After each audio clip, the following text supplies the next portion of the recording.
Gracias, buenos días a todas y a todos. Un gusto estar acá, poder aportar un poco de mi experiencia y pues también atenta a lo que pueda responder y resolver de sus dudas.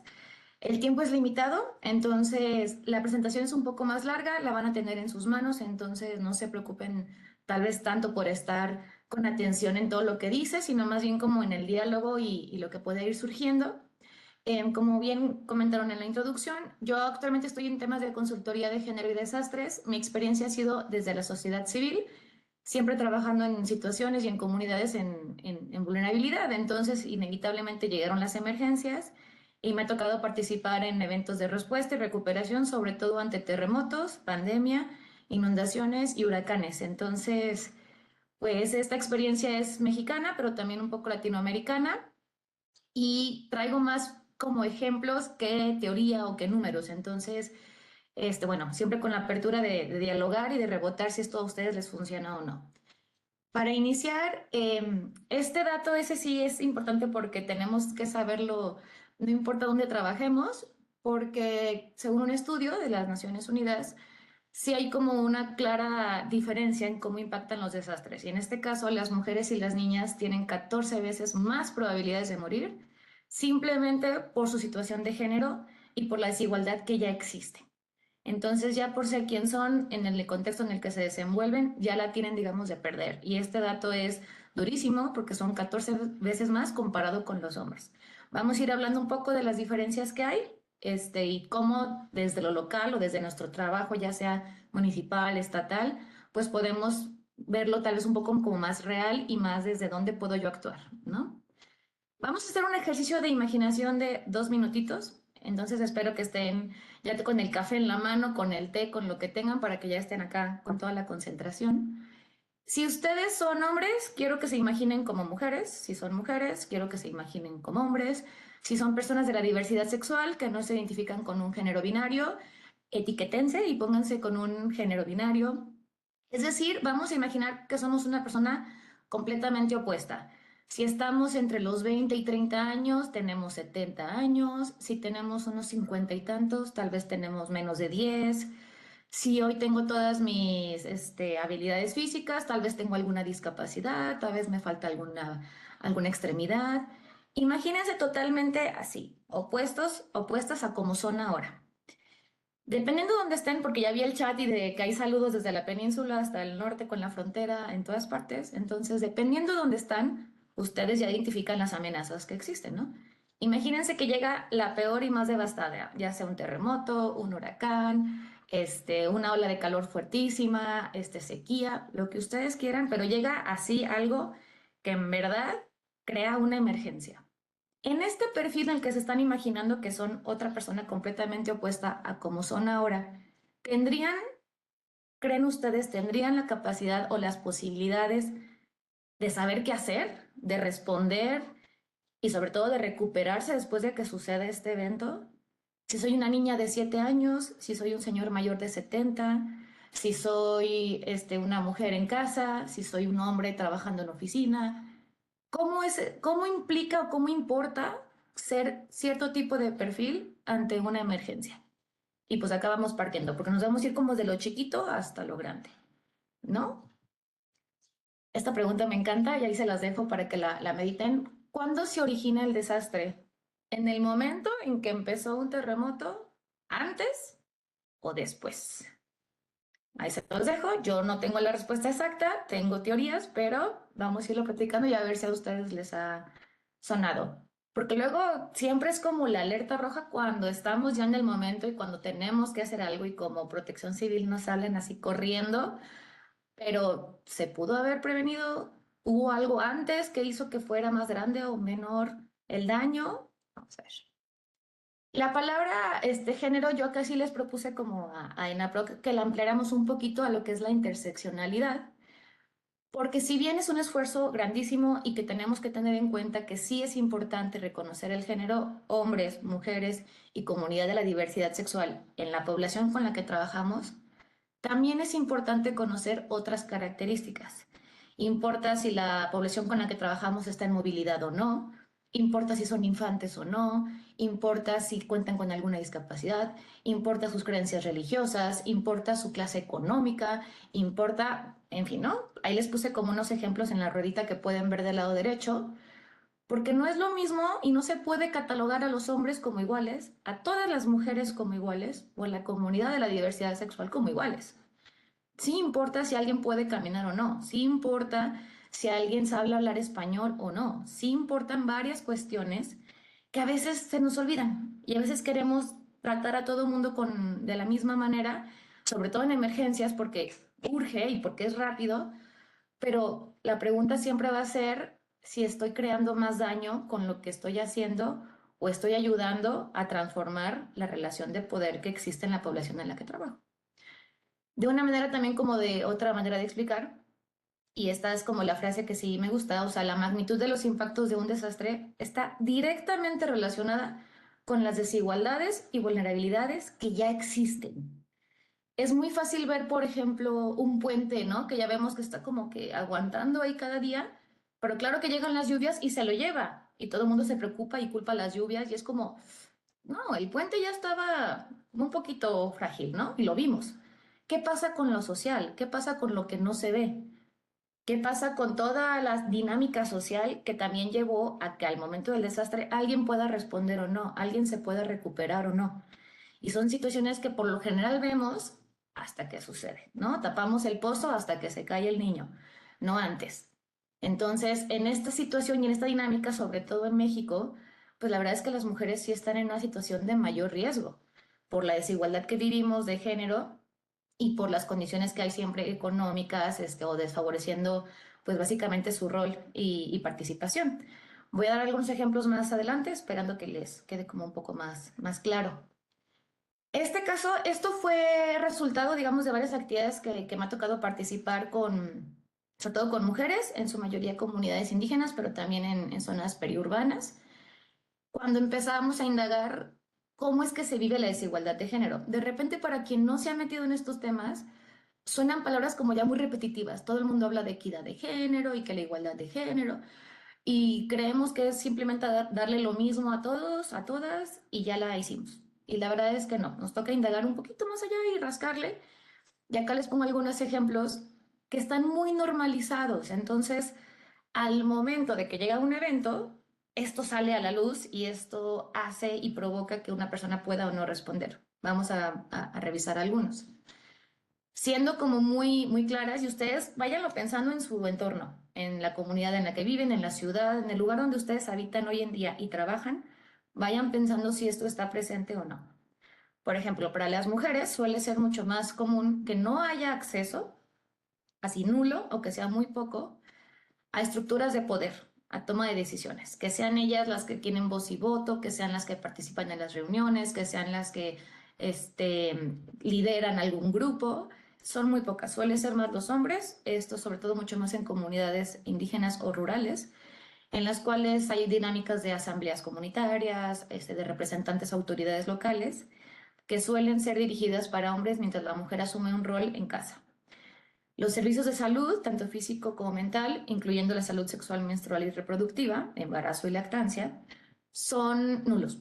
Son temas que no se tratan o sea, con la adecuada y debida atención, esto poniendo en desventaja simplemente la condición de la mujer en temas de salud. Suele ser que las mujeres tengan menos acceso a la educación que los hombres. También ahorita vamos a hablar un poquito más de eso en emergencias.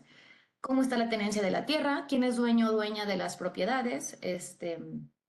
Esta pregunta siempre ha sido como muy icónica. Cuando le preguntamos a las mujeres si tienen tiempo libre, la primera respuesta es no. Todo está dedicado a, en caso que tengan alguna actividad remunerada, a su trabajo, si no es al trabajo en casa, si no es a la familia, pero es muy raro que el tiempo sea libre para ellas, lo cual también implica participar en procesos, por ejemplo, de capacitación, de esparcimiento o de otras cosas. Suele ser que los hogares monoparentales, y esto sí está con registro en INEGI y demás, suelen estar más liderados por mujeres que por hombres. Em, Son principalmente las responsables de cuidar a personas, ya sea infantes o personas mayores o con alguna discapacidad o alguna enfermedad y que tengan que estar supervisadas, acompañadas constantemente. Y pues sufren de riesgos de violencia tanto en el hogar como fuera. Suelen tener condiciones de trabajo inseguras más que los hombres y limitaciones culturales para movilizarse. Esto es cuando la dinámica, ya sea de pareja, de familia o de comunidad, le impide tener actividades fuera. Entonces es pedir permiso, es no poder salir porque no tiene el tiempo, etcétera. No podemos ahondar mucho más. Entonces, les invito a que todo esto lo vayan pensando si ustedes conocen cómo funciona la dinámica en donde ustedes viven. ¿Existe esto? ¿Existe una... Ahí es cuando ya podemos hablar igualdad de género? ¿Creen que tanto hombres como mujeres, como personas de la diversidad sexual, gozan de los mismos derechos en, digamos, en el día a día, no en escrito, sino en la operación? Y esto, pues, ¿cómo se refleja? Acá les traigo unos ejemplos internacionales para que veamos que sí es la probabilidad de 14 veces más, no es en vano.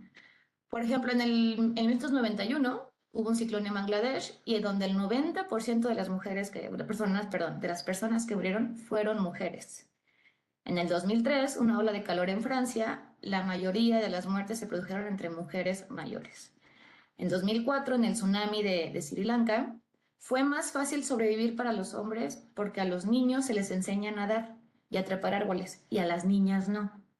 Acá hago un paréntesis porque me pasó un caso exactamente igual trabajando para quien conoce, el municipio de San Mateo del Mar, en el istmo de Tehuantepec, en Oaxaca, en el sur del país. Es una comunidad que, como su nombre dice, pues está a pie del mar. Y haciendo un plan de protección civil a nivel escolar, pues hablábamos de las amenazas y una de las que les preocupaba pues eran los tsunamis precisamente a raíz del terremoto, que en algún momento se elevara el nivel del mar. Y tal cual les pregunté, ¿los niños saben nadar? Sí, sí, sí, sí, sí. Y le dije, ¿y las niñas? Y se quedaron así como, no, pues es que ellas no, porque los niños sí se van a pescar con los papás, pero las niñas se quedan en casa. Entonces, tan solo por el rol ya tienen una desventaja tremenda ante una posible amenaza, ¿no? Entonces, esto porque vean, no es solamente es en Sri Lanka, el ejemplo salió clarito aquí en México. En el huracán Katrina, que fue en Estados Unidos, también la mayoría de las mujeres que estaban atrapadas sin imposibilidades de salir eran mujeres afroamericanas con sus hijos, ya que era el grupo demográfico más pobre de la zona afectada. Pero también veamos cómo a los hombres por sus roles puede afectar de otra manera, ¿no? En el huracán Mitch en Centroamérica, que fue en el 98, los hombres estaban más expuestos a situaciones de riesgo porque creen que no necesitan tomar precauciones, porque somos el sexo más fuerte, porque yo puedo todo. Y la sociedad espera que sean héroes, ¿no? Que tengan una reacción y que hagan cuando a veces tampoco tienen ni las herramientas ni el conocimiento. Pero hay una presión social tan fuerte por ser la persona fuerte y por ser como tal cual el salvador, que también ahí fue donde hubo un número mayor de muertes de hombres porque también son los que trabajan al exterior, en el campo, por ser los que quisieron ir a ayudar. Entonces, no se trata de que no hagamos nada, no, no, no, no va por ahí la reflexión, sino entendamos cómo la dinámica de cada uno de los géneros, uno de dos, o los expone más o les hace estar con mayor preparación ante cualquier evento. Y eso nos toca revisar en cada uno de nuestros lugares. para que me digan, no, ay, Blanca, dices puros ejemplos de internacionales, ¿qué pasa con México, no? Ah, bueno, acá les traigo, no se preocupen. Esto salió también de varias actividades que hemos realizado en grupos, sobre todo después de eventos, como los terremotos del 17, tanto en Morelos como en Oaxaca, también con eventos después de huracanes. Entonces ha sido como el resumen, un poco muy, pues, muy puntual, pero que implica mucha más reflexión de eventos que han sucedido aquí en México, de cómo los impactos sí son diferentes para cada sexo, en este caso, hombres y mujeres. Para las mujeres aumenta la carga de trabajo de cuidados. Para quien no conoce este término, trabajo de cuidados son todas las actividades que hacen posible la vida. Esto es procurar la alimentación, procurar la limpieza, procurar la salud, procurar el cuidado, como la palabra dice, para que todas las personas, en este caso en una familia, puedan hacer sus otras actividades. Le llamamos trabajo doméstico, a veces le llamamos cuidar infantes, le llamamos cuidar personas, pero en sí es un trabajo que es invisible, que no es remunerado y que suele caer en las mujeres. Cuando sucede un evento, y ustedes también lo saben mejor que yo, ¿quién tiene que ir por los apoyos? ¿Quién tiene que ir por el agua? ¿Quién tiene que conseguir los alimentos? ¿Quién tiene que cocinar los alimentos? ¿Quién tiene que estar al pendiente de que, pues de, como digamos que acomodar la casa para que sea un lugar habitable en lo que ven qué onda, ¿no? Suele ser la mujer entonces que aumenta su carga de trabajo durante esos días de emergencia, sobre todo, con tareas desproporcionadas comparadas con el hombre. Aumenta la violencia de género a nivel familiar, a nivel comunitario. Por la misma situación de emergencia, muchas veces los hombres pasan más tiempo en la casa al perder su trabajo y pues cambia la dinámica y suele ser las personas infantes, ya sean mujeres, niñas, adolescentes, quienes viven la violencia. También en espacios de albergue, también lo va a trabajar un poquito más adelante. También cómo los mismos espacios de refugio y de albergues pueden propiciar la misma violencia sexual hacia la mujer.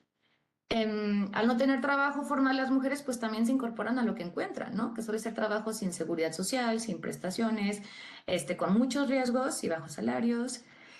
Y ahí no me voy a ahondar tanto para poder hablar también de los otros, y también va muy en línea de lo que platicábamos. A los hombres inmediatamente se les carga, o sea, como se les asigna la carga económica y sostén del hogar. Entonces también es hazle como puedas, pero pues tienes que traer para la casa y para la papa, ¿no? Entonces aumenta muchísimo la salud mental, la cual es un tabú hablar de ella. Entonces los hombres se cargan muchísimo el estrés, la depresión, ansiedad, empieza a usar sustancias como el alcohol, otro tipo de drogas, porque parte de su género es no hablar y no demostrar que eres débil. Entonces, imagínense, llega un evento en el que destruye tu casa y te toca a ti reconstruirla con lo que puedes, porque nunca llegaron apoyos o porque no te tocó o por lo que sea, y pues también te cambia, ¿no? Entonces, como también esta carga mental implica como una serie de condiciones y de acciones que desfavorecen su salud y la familia a largo plazo. Incrementa mucho la migración, suele ser como que me muevo entonces a otra ciudad, a otro pueblo para precisamente pues para encontrar trabajo. Y cuando suele ser migración del campo a la ciudad, ya sea de una comunidad rural o indígena, suelen sufrir discriminación. Entonces, tampoco es como que por el hecho de ser hombre ya tienes trabajo, ¿no? ¿Cuántas personas hemos visto, así tal cual, con condiciones indígenas, con condiciones de pobreza, que sufren discriminación o temas de clasismo en las ciudades, y lo cual les imposibilita conseguir trabajo, ¿no? Entonces, como ven, o sea, los impactos son diferentes y hay que tenerlos bien en cuenta, y también hay que recordar que tanto las mujeres como la comunidad de la diversidad sexual son quien más todavía la tiene. Porque acá de repente es fácil hablar en tema binario, pero si por ahí tenemos a alguien de Oaxaca, ya nos podrá contar o después en sus acercamientos, tenemos el grupo del tercer género, que son las mushes. Entonces son estas personas que ya tienen un reconocimiento social de aceptación en su mayoría, que son nacidas biológicamente con aparato reproductor masculino, pero que se identifican como mujeres y que tienen sus actividades también ya muy definidas. También así como son aceptadas, también son súper discriminadas. Entonces también cómo la presencia de la comunidad de la diversidad sexual es aceptada o no donde yo trabajo. Y ya se las pongo muy clara. Cuando hicimos algún estudio en el Istmo de Tehuantepec, 5 años después de los sismos del 17, nos decían, a mí no me dieron apoyo por ser mushe. Así de fácil, ¿no? Entonces, quién dice a quién sí y a quién no, ¿sale? Entonces es como, bueno, ya me estás mareando un poco, Blanca, ¿cómo me toca a mí aprender algo de esto y hacer algo al respecto? Estas son preguntas que se les van a tener que así imprimir, tatuar, tener en su computadora, en su libreta, donde ustedes gusten, pero en verdad todo el tiempo estarse preguntando esto. Primero, ¿tengo identificados los problemas diferenciados por sexo de con quien trabajo? ¿Entiendo las dinámicas, en verdad, de donde yo estoy trabajando, cómo funcionan las mujeres, cómo funciona para los hombres? ¿Estoy evitando reproducir situaciones de desigualdad? Es decir, yo voy a la reunión, yo convoco como protección civil, veo puros hombres y digo, ay, perfecto, no pasa nada, ya vino gente, qué bueno que tuve convocatoria, démosle, ¿no? ¿Estoy haciendo algo para en verdad incluir mujeres en mis procesos, en mis acciones? Estoy evitando provocar nuevas situaciones de desigualdad. Estoy levantando datos e información desagregada. De repente vamos a levantar la encuesta y con que el señor, el jefe del hogar, nos responda, creemos que ya es suficiente. Además, cuando hemos cotejado, si lo que opina la esposa es lo mismo, este, o cuando hemos levantado la información a partir de ir directamente con las mujeres, o sea, de dónde viene la información y qué tanto cuestionamos o ampliamos esa información. Estoy considerando las necesidades diferenciadas entre mujeres, entre hombres, entre la comunidad de la diversidad sexual. Estoy poniendo al centro las necesidades de los grupos poblacionales más vulnerables o no. Y aquí viene mucho, como siempre, es que cuando viene el desastre a todo el mundo le pega igual. Sí, el huracán fue de categoría 3 para todo el mundo, muy de acuerdo con eso. Pero la cantidad de agua, la cantidad de aire fue muy diferente tal vez para quien le robó todo el sembradío de maíz a quien le robó una ventana, ¿no? O sea, es muy diferente que aunque el huracán haya sido el mismo, categoría 3 para todo el mundo, cómo las consecuencias sí pueden ser diferentes. Y entonces ahí estoy priorizando al que se le voló el sembradío y tal vez no tanto al de la ventana, ¿no? O sea, cómo en verdad sí estoy poniendo mi foco, mi esfuerzo con quien tiene mayores necesidades. Estoy fomentando la participación de mujeres en espacios de liderazgo y toma de decisiones. Soy de las personas que dice, señora, ya siéntese, señora, ya cállese, porque eso es violencia y eso es hacer menos a una persona que quiere dar su opinión. Entonces, ¿cómo si estoy fomentando no espacios donde las mujeres puedan hablar, puedan dar su opinión, puedan votar y se sientan seguras al hacerlo? Que va pues justamente de la mano de si respaldo las opiniones de las mujeres presentes y si impulso que asuman roles.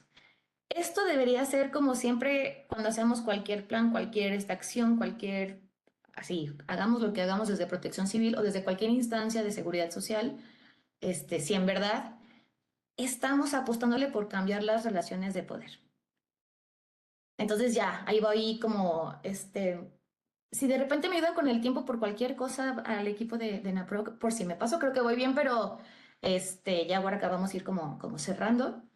Les traigo como un poquito de ejemplos en cada fase, cómo toca hacer esto, porque ahí sí ya ustedes saben si están involucrados en todos los momentos de la gestión del riesgo, si nomás les toca cuando hay respuesta, ¿no? Entonces, ¿cómo si, recordemos la pregunta, ¿dónde se origina el desastre? Si desde que identificamos el riesgo o hasta que sucede, ¿no?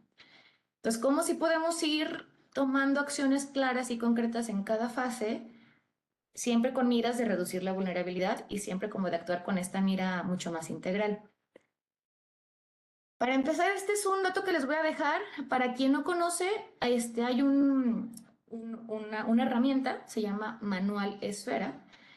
Este es un manual, dentro, digamos, el proyecto es también el mismo nombre, Proyecto Esfera, que fue construido por varias organizaciones humanitarias a nivel mundial. Esto fue desde hace ya varios años, a raíz de varias crisis y crisis y crisis humanitarias.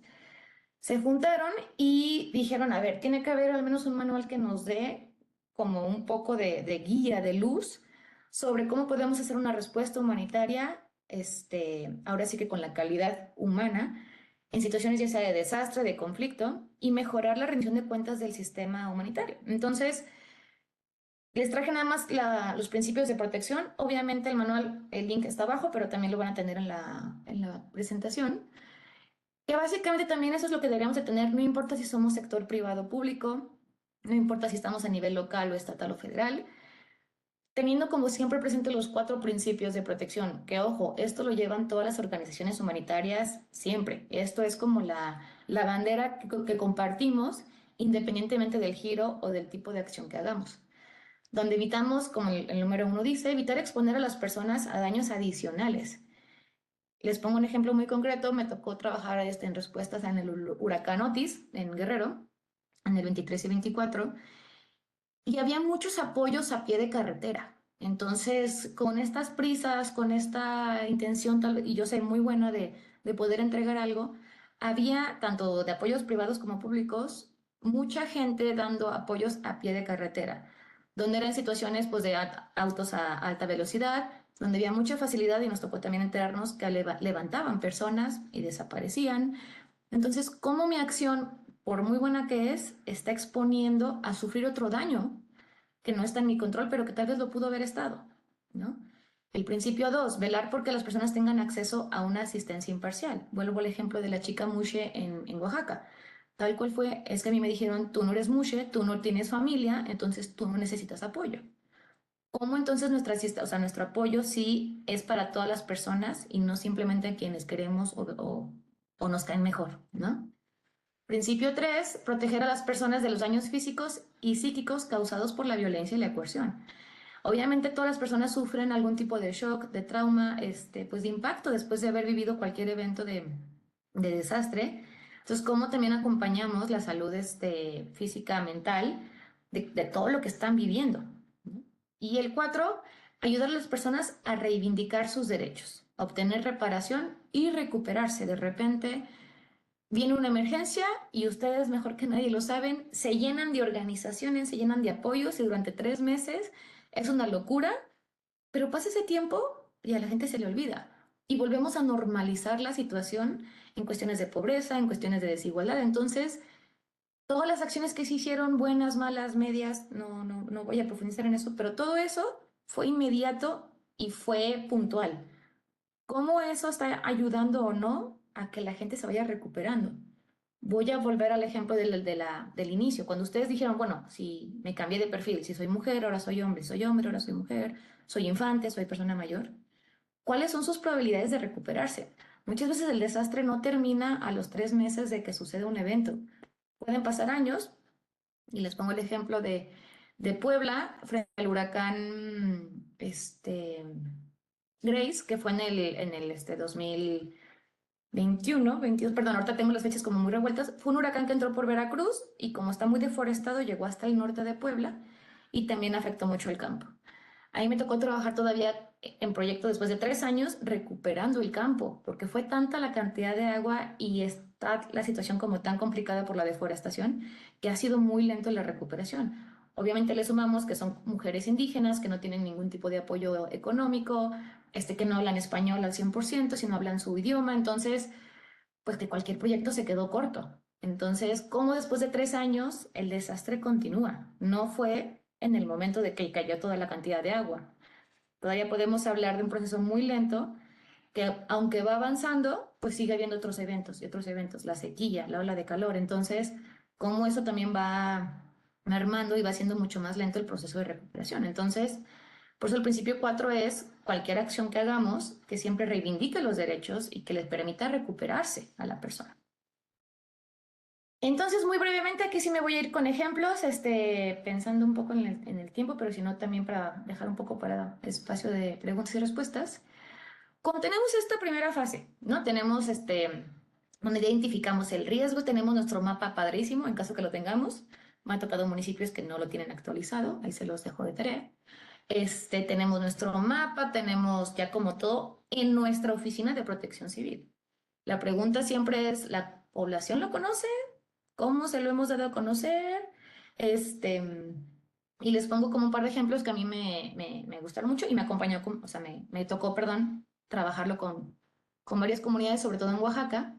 Una fue que el mapa de riesgos lo construyó la comunidad, no lo construyó Protección Civil. Entonces fueron varias sesiones donde personas de diferentes edades y de diferentes precisamente géneros, con toda una metodología fue como, a ver, vamos a entender lo que es el riesgo. Ya después de que como que fue mucho más fácil entender, fuera de lo técnico, sino como en lo real, en lo mortal. Hay gente que somos mortales y no dominamos si los milímetros de agua que sube el nivel, o sea, hay gente que no sabemos de esas cosas, hay gente que sabemos si el árbol se cae va a romper mi casa, ¿no? Entonces, como con un lenguaje mucho más cercano, precisamente porque en la interseccionalidad importa el lenguaje que habla la persona, el conocimiento, su nivel de educación, pues como tomando eso en cuenta, se diseñó un plan de riesgos, un mapa de riesgos, perdón, y ese mapa se dibujó en uno de los murales, que era de, bueno, más bien en un mural, en una barda, de la escuela primaria que estaba al centro de la comunidad, es decir, un punto en el que toda la gente pasaba. En algún momento de su día o de la semana,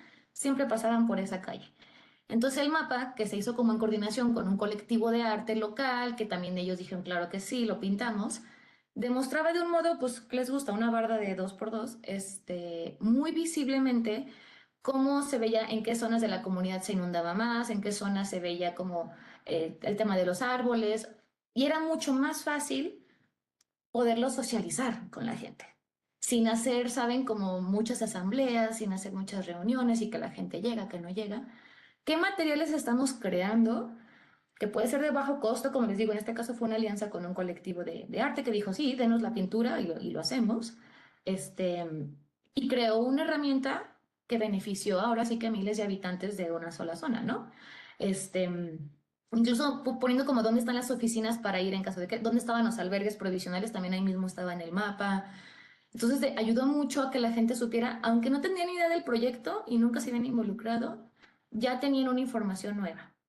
Eso también lo acompañamos, por ejemplo, con radio comunitaria, ¿no? Entonces la radio comunitaria que también habla en español, pero también en el idioma local, como pasándole ciertos avisos, ciertos contenidos, también apoyaban para difundir la información que sea necesaria, de acuerdo, por ejemplo, en este caso, a los riesgos presentes. Porque luego también normalizamos y me toca mucho, no, pues es que sí, ya cada vez hace más calor, entonces pues todo está bien. No, a ver, ¿qué riesgos hay al subir la temperatura? ¿Cómo están los niveles de deshidratación? ¿Cómo esto puede afectar al campo? ¿Cómo puede, etcétera, etcétera? ¿No? Entonces, ¿cómo identificar el riesgo? No es un trabajo solamente de oficina, sí liderado por Protección Civil, pero que tiene que tener la información desagregada de la comunidad o del lugar donde estamos viviendo, que tiene que entender los riesgos diferenciados para hombres, para mujeres. Fue muy rico cuando hicimos estas actividades que las mujeres identificaran, es que yo en esas calles no me meto porque no hay luz. Y obviamente eso es seguridad, o sea, eso es una falta de seguridad para mí. Entonces, de repente podemos irnos como a lo más grande, a lo natural, como les digo, ¿no? Que venga un terremoto, que vengan las lluvias, pero también como en el día a día hay otro tipo de riesgos que no estamos atendiendo y que están exponiendo a la población. Viene luego el proceso, ¿no? De mitigación y de preparación. Y aquí la clave y la pregunta siempre es, ¿cómo reduzco la vulnerabilidad? Yo ya identifiqué con el ejercicio que hice y con todo lo que Blanca me ha dicho y con todo lo que yo estoy pensando, yo ya me di cuenta dónde está la desigualdad. Ya me di cuenta que la mujer nunca sale de su casa, ya me di cuenta que no participa en las reuniones, ya me di cuenta que no le llega la información. Les pongo también otro ejemplo, no, no, es que usamos redes sociales y es que a través de Facebook por lo general vamos publicando los avisos. Si uno de los hijos o hijas necesita usar el teléfono para algo de la escuela, ¿a quién se lo va a pedir? ¿A la mamá o al papá? Yo se los voy a decir a la mamá. Cuando el hijo le quiera devolver el teléfono a su mamá, va a estar cargado o descargado. Va a estar con datos o sin datos. Entonces, al final de la cadena, ahora sí que la mujer tal vez sí tenga acceso a un teléfono inteligente para poder acceder, como dicen ustedes, pues a las redes sociales de protección civil. Ya se lo dieron sin datos, ya se lo dieron descargado, ya se lo dieron roto porque al pequeño tal vez se le cayó. No, entonces sí hay una desventaja en las dinámicas de repente familiares y es lo que toca realizar como la observación para ver si estamos utilizando todas estas herramientas comprendiendo el género y la interseccionalidad. Entonces aquí les marqué más como en negrito precisamente identificar los factores que permiten o imposibilitan que las mujeres se preparen, respondan y recuperen. A ver, también saquemos lo bueno. Yo ya sé que hay un comité de salud y que está lleno de mujeres y que son súper pilas y que son súper buenas y todos los días tienen reuniones. Aprovecho ese espacio y me acerco entonces con ellas y compartimos la información y cómo ellas se lo pueden llegar a hacer se lo pueden hacer llegar a más mujeres. Ya me di cuenta que que las maestras son buenísimas porque en la escuela hacen esto y esto y esto. Me acerco a ellas. O sea, usemos otros espacios más allá de las autoridades locales, donde sí hay congregación, donde hay convocatoria, donde hay mujeres y cómo podemos hacer llegar la información de una manera mucho más ágil y fácil.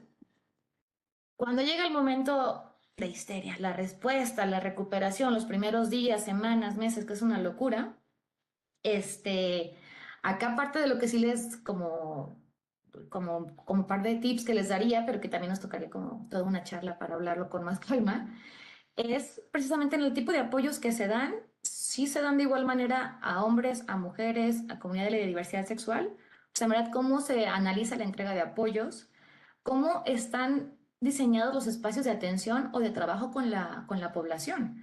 Vuelvo a lo mismo, si se va a hacer una asamblea para convocar a todas las personas afectadas, si se está tomando en cuenta si hay mujeres o no, si se están opinando o no, si les está llegando la información. Si me estoy acercando con organizaciones, me pasó mucho en Guerrero que hubo muchísimas o varias colectivas que a pesar de ser parte de la población afectada directamente ahí en Acapulco, estaban levantando información y las colectivas feministas llegan a un nivel de detalle que no suele ser. Entonces, tiene mucha más como coherencia el hacer alianzas y decir, ah, ¿qué necesidades encontraste? Bueno, ¿cómo entonces dirigimos los esfuerzos a quien mayor urgencia tiene en este momento?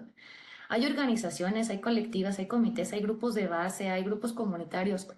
Ya hay redes tejidas. ¿Cómo las fortalecemos y cómo no llego yo a romperlas como autoridad? Y, y bueno, como entre otros detallitos, ya llegamos pues a lo que es la recuperación a largo plazo, la reconstrucción o el desarrollo de la resiliencia.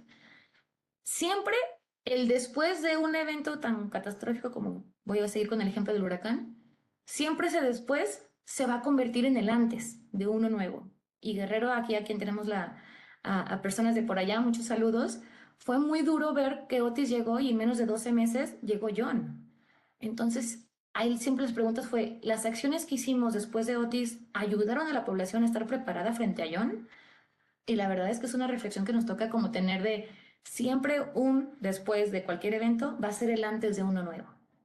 Entonces, ¿cómo esa recuperación o esa reconstrucción a largo plazo está creando nuevas bases y fundamentos, o sea, como en verdad sólida para estar preparada ante una nueva amenaza?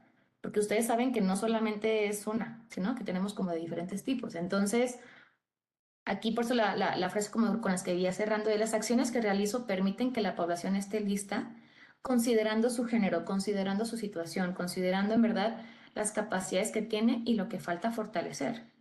Entonces sí, recordemos que los impactos son diferenciados y también la fase de recuperación es diferente. ¿Qué tan fácil o no para una mujer es encontrar otro trabajo? ¿Qué tan fácil o no es para un hombre recuperarse después de que perdió todo en el campo?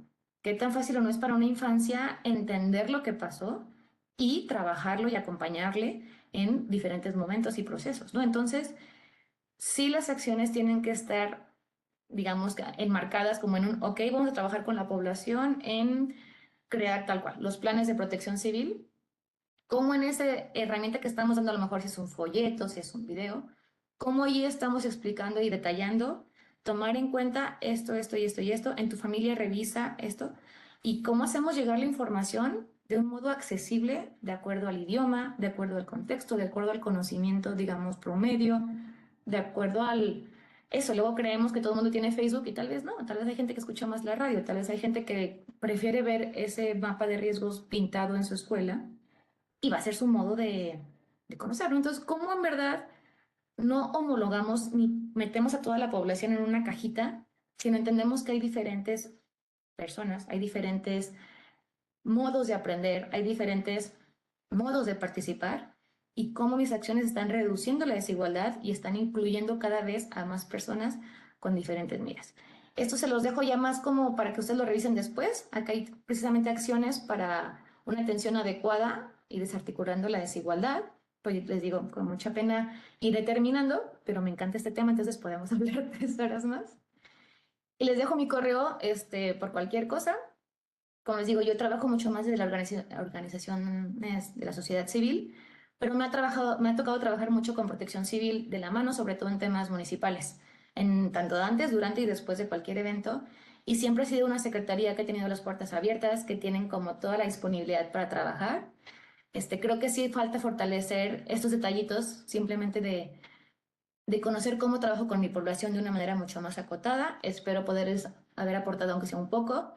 Me parece, creo que en tiempos estamos bien. La verdad, no sé si hay algo para preguntas o respuestas. Si no, aquí yo me iría ya deteniendo. Muchas gracias a todas y a todos por su atención.